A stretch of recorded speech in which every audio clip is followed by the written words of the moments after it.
If you're a freelance writer like me, you probably love the freedom and flexibility that comes with the territory, but there are also some struggles that we have to deal with. And I really felt this at the beginning of my career as a full-time freelancer. So I've pulled together my 3 top struggles that I've dealt with over time, plus solutions that you can incorporate into your freelance business to overcome them.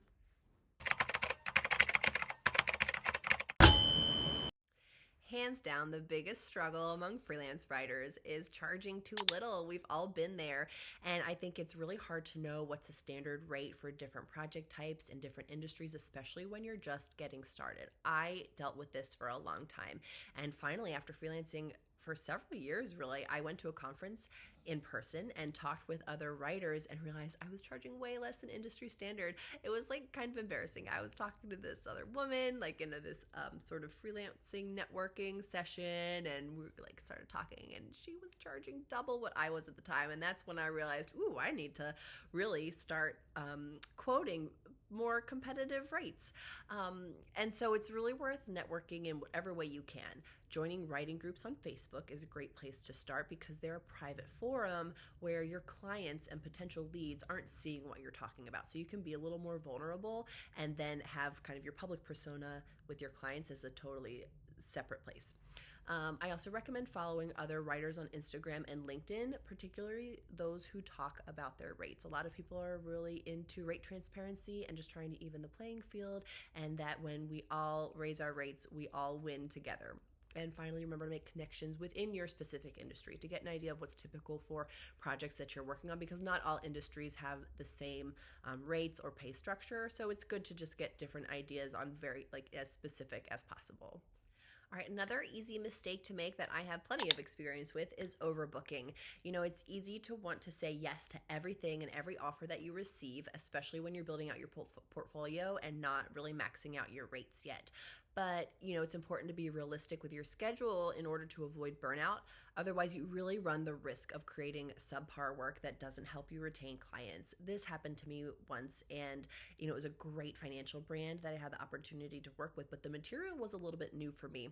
I overbooked, I took on too much, and I just had to squeeze it in to meet the deadline, and I did not do as much research as was necessary, and it was evident in the work, and I did not get asked to work with that client again. It was a bummer because now I think I really have that ability and that expertise, but it just didn't work out. So, you know, it's really important to be realistic with how much time something's going to take you, especially as you are gaining your expertise in an area.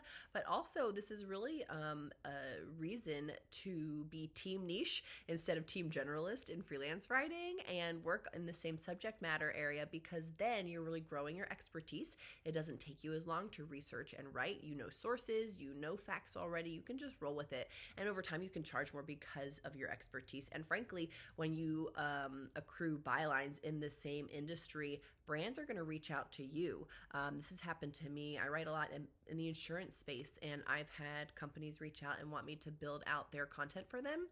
And then just one final tip about not overbooking is, you know, remember that there's flexibility and clients can be flexible. Just because someone requests a specific deadline doesn't mean you have to accept it. It doesn't mean that they like that might even be a hard date for them. They're probably just throwing something out there, and it's totally acceptable to say, hey, do you have any flexibility, or would this work for you instead?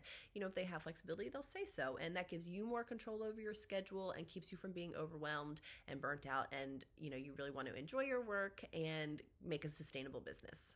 All right, a final mistake I want you to avoid as a freelancer is being unfocused in your search for new clients. So I'm really passionate about spending time on things that actually get results rather than just doing busy work, because I feel like a lot of people make the mistake, and I have too, of just doing stuff to feel like they're making progress without really considering what they're getting out of it.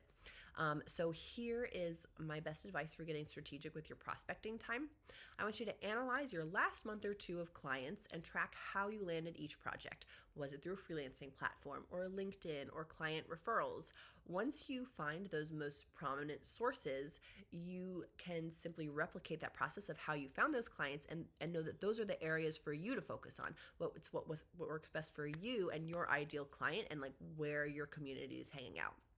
So I did this, and I realized that the majority of my newer clients were coming through LinkedIn. So now when I need new work, that's the first place I go, and I usually can land something relatively quickly when I have room in my schedule. So a really easy way to do this is to use my pitch tracker, which has tons of analysis built in for you already. You just enter in your pitches and current projects, and then it drops in little tables and analytics on your most successful industries, job sources, and project types, so you know exactly what's working for you or what's not working for you. So you can get the link in the description below. It's super cheap and super helpful.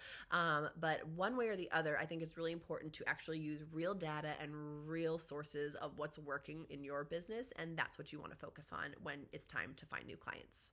I'm so glad you're ready to stop struggling as a freelance writer, but if you're feeling stuck on how to get new clients from scratch, check out this video on what to do when you have 0 clients.